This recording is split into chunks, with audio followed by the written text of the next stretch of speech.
భారత్ మాతాకి, తెలుగు తల్లికి, తెలుగు తల్లికి అందరికీ నమస్కారం. Honourable prime minister Narendra Modi గారు, ఆనరబుల్ గవర్నర్ అబ్దుల్ నజీర్ గారు, ఉప ముఖ్యమంత్రి మిత్రుడు పవన్ కళ్యాణ్ గారు, వేదిక పైన పెద్దలందరికీ ఈరోజు అల్లూరి సీతారామరాజు ఇంటర్నేషనల్ ఎయిర్పోర్ట్ సందర్భంగా ఉత్తరాంధ్ర ప్రజలందరికీ ముందుగా శుభాకాంక్షలు. ఉత్తరాంధ్రలో కొత్త చరిత్రకు నాంది పలికేలా ఎయిర్పోర్ట్ నిర్మాణానికి సహకరించిన రైతులందరికీ ముందుగా పాదాభివందనం చేస్తున్నాను. మీరు కేవలం భూములు మాత్రమే ఇవ్వలేదు, ఉత్తరాంధ్రకు బంగారు భవిష్యత్తు ఇచ్చారు. నేడు ఉత్తరాంధ్రకి ఇంటర్నేషనల్ ఎయిర్పోర్ట్ వచ్చింది. ఉత్తరాంధ్రకి అంతర్జాతీయ ఐటీ దిగ్గజం గూగుల్ వచ్చింది. ఉత్తరాంధ్రకి ప్రపంచ స్థాయి స్టీల్ కంపెనీ ఆర్సీఆర్ మిత్తల్ వచ్చింది. ఇంకా ఎన్నెన్నో. ఇవన్నీ ఎలా వచ్చాయి? ఒక్కసారి మీరు ఆలోచించుకోవాల్సిన అవసరం ఉంది. 2 ఏళ్ల క్రితం విధ్వంసమైన రాష్ట్రం. ఆ రోజు నేను, పవన్ కళ్యాణ్ గారు, నరేంద్ర మోడీ గారి నాయకత్వంలో మీ అందరికీ ఒక హామీ ఇచ్చాం. రాష్ట్రాన్ని పునర్నిర్మాణం చేస్తామన్నాం, నిలబెట్టుకున్నాం. మోడీ గారి చేతుల మీదుగా ప్రారంభించుకున్న ఎయిర్పోర్టు ఉత్తరాంధ్రకు ఒక మణిహారం. నేను అందుకే పదే పదే చెప్తున్నాను, ఉత్తరాంధ్ర కళలకు రెక్కలొచ్చాయి. ఎర్ర బస్సు రాదన్నారు, ఎయిర్ బస్సు వచ్చింది. అవహేళన చేసిన వాళ్ళు అడ్రస్ లేకుండా పోయే పరిస్థితికి వచ్చారు. ఆ రోజు ఎన్నో ఈ ప్రాంత ఆశలని, ఆకాంక్షల్ని తక్కువ చేశారు, అడ్డుపడ్డారు. అన్ని అధిగమించాం. అద్భుతమైన ఎయిర్పోర్ట్ ఈరోజు నిర్మాణం అయిందంటే ఇది ఉత్తరాంధ్రకి గర్వ కారణమని మరొకసారి విజ్ఞప్తి చేస్తున్నాను. కొత్త ఎయిర్పోర్టు మన్యం వీరుడు అల్లూరి సీతారామరాజు పేరు పెట్టుకున్నాం. పేరు తలుచుకుంటేనే గుండె ఉప్పొంగుతుంది. గిరిజనులతో కలిసి ఆయన చేసిన స్వాతంత్ర పోరాటం దేశం ఎప్పటికీ మరిచిపోదు. ఉత్తరాంధ్ర శక్తికి నిదర్శనం ఈ ఎయిర్పోర్టు. ఎందుకంటే ఈ ఎయిర్పోర్ట్ నిర్మించింది ఎవరో కాదు, ఉత్తరాంధ్ర వాసి జిఎంఆర్, ఈ ప్రాంత వాసి. ఇంకొక పక్క దీనికి తొలుగు అడుగు వేసిన అశోక్ గజపతి రాజు ఇక్కడి వారే. ఏవియేషన్ మంత్రిగా నిర్మాణం పూర్తి చేసే బాధ్యత తీసుకున్న రామ్మోహన్ నాయుడుది కూడా ఉత్తరాంధ్రనే. ఇది ఉత్తరాంధ్ర సత్తా అని మరొక్కసారి మీ అందరికీ విజ్ఞప్తి చేస్తున్నాను. ఈరోజు ఉత్తరాంధ్ర దశ దిశ మార్చి కీలక ప్రాజెక్టు ప్రారంభానికి వచ్చిన మోడీ గారికి మనస్ఫూర్తిగా ధన్యవాదాలు. ఈరోజు మనందరం గుర్తుపెట్టుకోవాలి, వెంటిలేటర్ పైనున్న ఆంధ్రప్రదేశ్కి ఆక్సిజన్ ఇచ్చి ఈరోజు నిలబెట్టిన వ్యక్తి నరేంద్ర మోడీ గారు. నేను మిమ్మల్ని అడుగుతున్నా, ఆంధ్రుల సెంటిమెంట్ విశాఖ ఉక్కు నిలబెట్టింది ఎవరని గట్టిగా మీరు చెప్పాల్సిన బాధ్యత మీ పైన ఉంది. ఎవరు? ఎవరు? విశాఖ రైల్వే జోన్ మంజూరు చేసి విభజన హామీని నెరవేర్చింది ఎవరు? పోలవరానికి సాయం చేసి గాడిన పెట్టింది ఎవరు? రాజధానికి నిధులిచ్చి పనులు పునఃప్రారంభించిన వ్యక్తి ఎవరు? 2027 భోగాపురంలో చెప్తున్నాను, పోలవరాన్ని పూర్తి చేసి మన ప్రధాని చేతుల మీద జాతికి అంకితం చేస్తామని హామీ ఇస్తున్నాం. 2028 అమరావతి మొదటి దశ పనులన్నీ పూర్తి చేసి మన ప్రధానమంత్రి నరేంద్ర మోడీ గారి చేతుల మీదుగా ప్రారంభిస్తామని మీ అందరికీ హామీ ఇస్తున్నాను. దీనికి మనందరం థ్యాంక్స్ చెప్పాలనా లేదా అని అడుగుతున్నా. చెప్పాలనా లేదా అని అడుగుతున్నా. థ్యాంక్ యూ,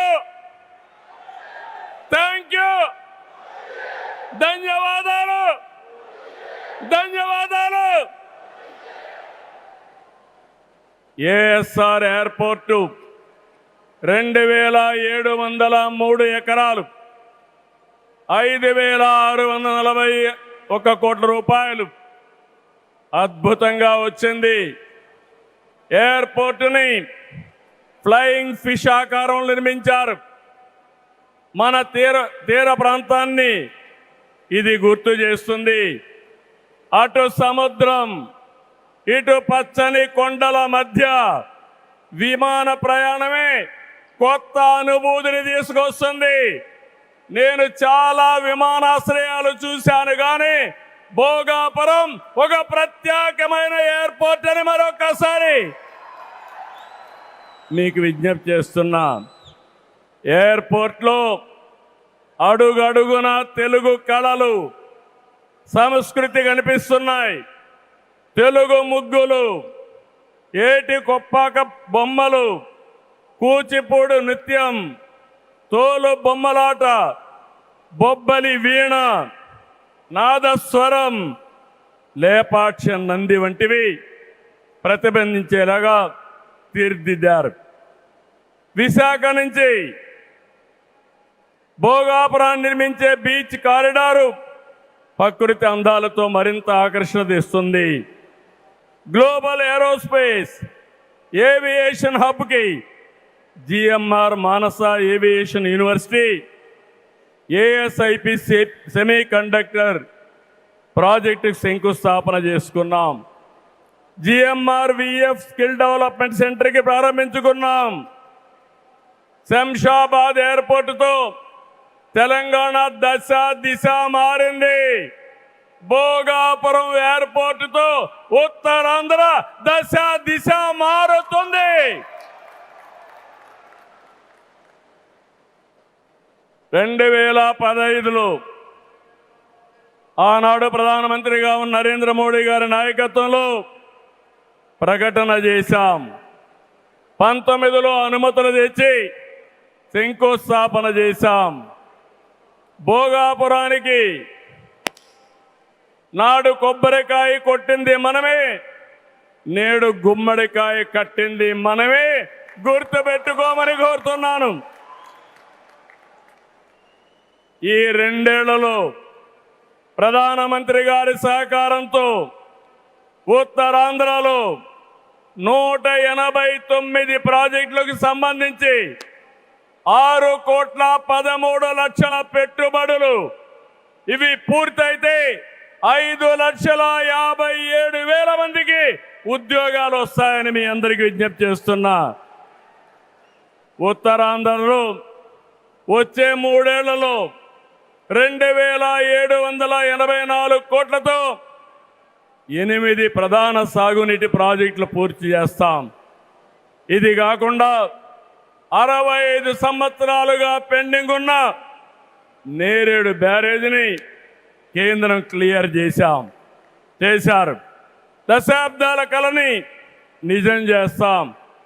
ఈ నెల 14వ తేదీన గోదావరి నీటిని ఉత్తరాంధ్రకి ముఖ్యంగా అనకాపల్లికి తీసుకొచ్చే బాధ్యత ఎన్డీఏ ప్రభుత్వం తీసుకుంటాం. గోదావరి పోల వంశధారిని అనుసంధానం చేసే బాధ్యత తీసుకుంటాం.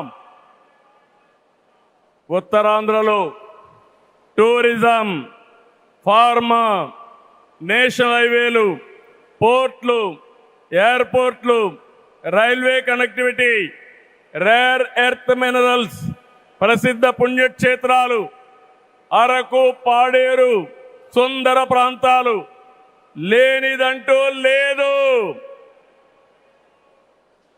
వీటితో ఉత్తరాంధ్ర నుంచి వలసలు పోరు. వేరే ప్రాంతాల్లో శ్రీకాకుళం కాలనీలు ఉండవు.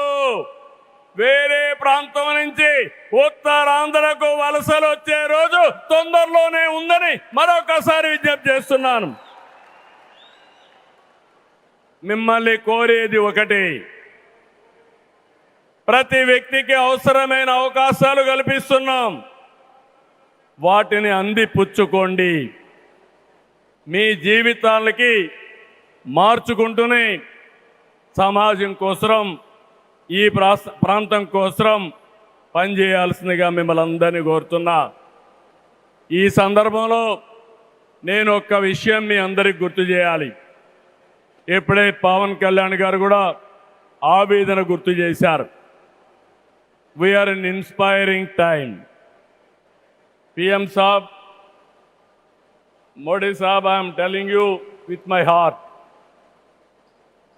We are in inspiring time.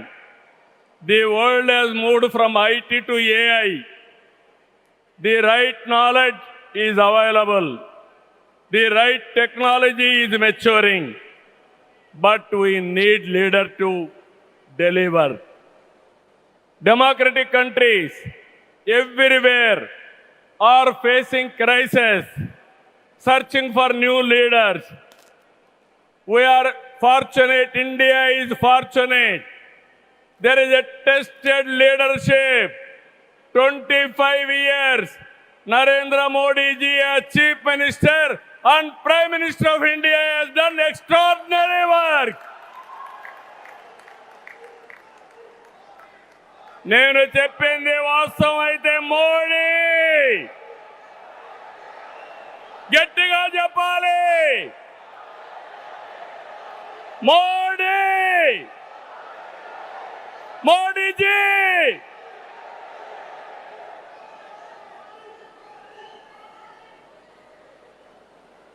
He is the only one leader in the democratic world with the knowledge, the technology and the ability to carry 144 crore people and make this nation forward. For the last 12 years, all of us have to compare tremendous track record, digital public infrastructure. Today I can say proudly, world largest transactions, digital transactions are happening not in America, not in China, but in India. That is the credit Narendra Modi ji has done. Financial inclusion, Jan Dhan. Yes, Modi. Louder. Second, financial inclusion. Ordinary man, JAM. It is a historical moment.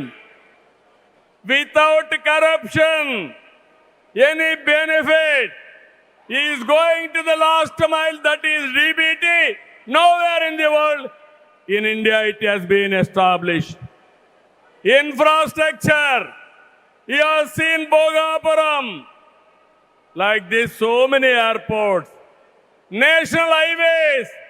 I can say proudly, Nowhere in the world our national highways can beat. Railways, yesterday, high-speed trains are coming. And also, green hydrogen train has come in India. First time, that is what Narendra Modi ji. Ports, metros, green energy. Nobody dreamt 500 gigawatts of green energy. Surya Ghar. And also, he promoted green energy like anything. GST is a breakthrough reform. Welfare, every poor person house, Ayushman Bharat, LPG, JJM, through JJM, every home he wanted to give tap water. GDP, wealth creation, from 11th place, he brought it to 4th place. That is the pride. National defense and also security. There is no Naxalism, no terrorism. Under his leadership, we are all safe. Foreign policy, one of the best foreign policy. Every country is shocked to hear that. Space, science, technology. If we talk anything, I have seen in my past 5 decades career. 1978, I became first time MLA. 1980, I became minister. First time, I have seen a leader with clear clarity. Always, he works with a single agenda, nation first. I am asking one thing, how many leaders with dedication they have worked? In my experience, only one leader, that is Narendra Modi, has done extremely good work.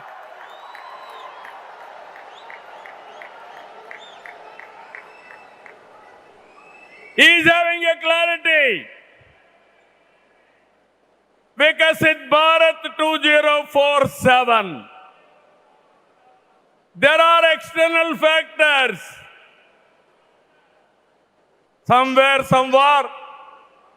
in India, there is a problem of LPG. This year, environmental imbalance, rainfall deficiency. With all these things, he is able to manage very effectively with less suffering. He is the leader, I am telling you. India is going to become 2047 number 1 country in the world. It is possible with Narendra Modi ji. Always I am saying one thing. Right man, right time, right place is the blessing. Nation is blessed with his leadership. I am appealing entire nation. You have to think only one thing. Without Narendra Modi ji, we cannot imagine 2047. He is the tallest leader in the world. If we go to any country, everybody is respecting. That is the pride he brought for the nation. Hands off to him. All of us has to stand with him.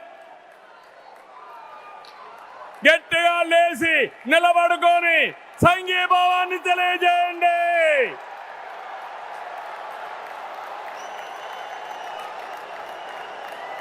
గట్టిగా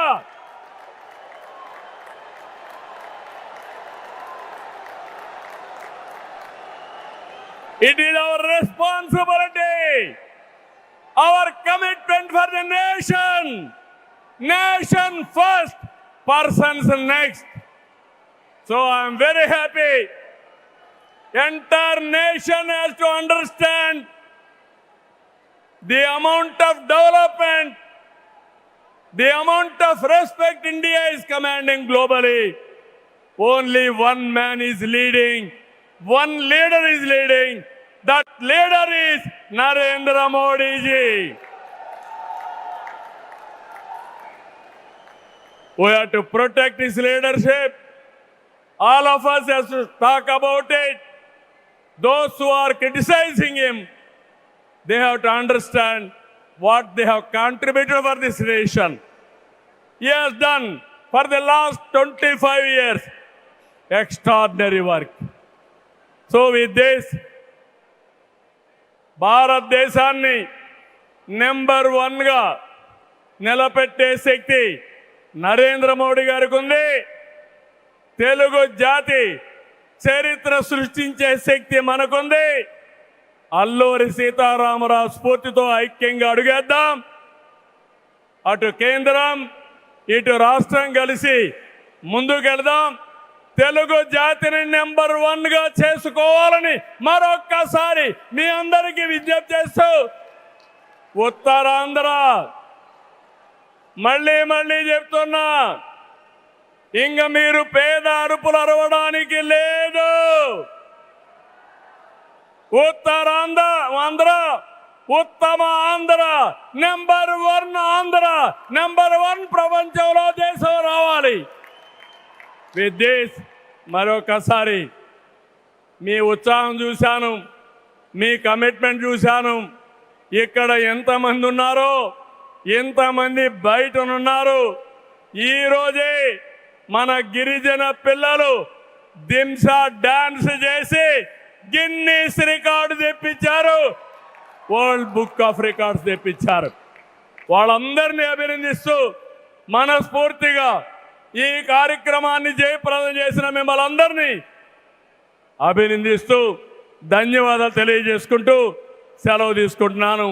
జై భారత్, జై తెలుగు తల్లి, జై హింద్.